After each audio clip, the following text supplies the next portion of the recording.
you're back, and I am. And Fiction. What was your reaction when you found out that you were partnering with Fiction? I was so excited. Last year I was partnered with Cyrus, so I was like, all right, an untrained dancer, like an animator, I'm ready to go.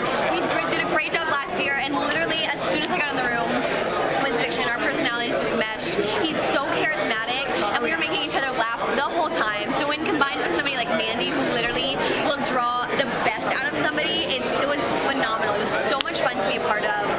Our energies together was just amazing. I couldn't have asked for a better partner.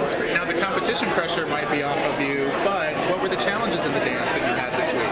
Oh my gosh. Well, I think the challenges, especially with coming from last week and their harsh corrections of Melise and Alan with their jazz routine, because it was stuck amongst the same style, very Fred Astaire, Ginger Rogers, jazz. It was old school Broadway theater jazz, and Mandy does that so well.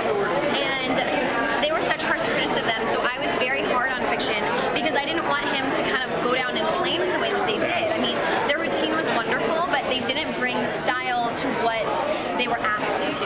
And so I was very hard on Fiction, and so was Mandy, about literally like where his hands were and what he was doing and where his body position was.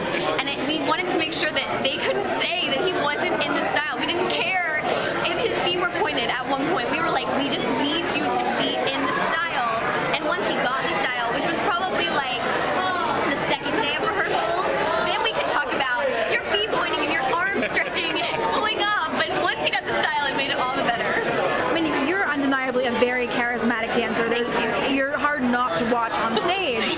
But I mean, what does that do to you to also know that you have to let him shine as much as possible? Do you have to kind of draw yourself in at any point, or do you just kind of let it go and make it as natural as possible? I don't think, I mean, that's definitely hard because you always worry as an all-star about outshining your contestant.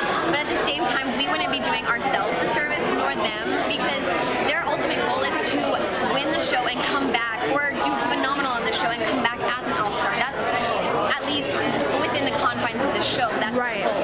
And if they can't stand up to an all-star, that needs to be shown to America as well. And our producers are very hard on us. They're very like, if they see us holding back at all, they're like, you won't be an all-star ever again if you hold back. We can't have you holding back.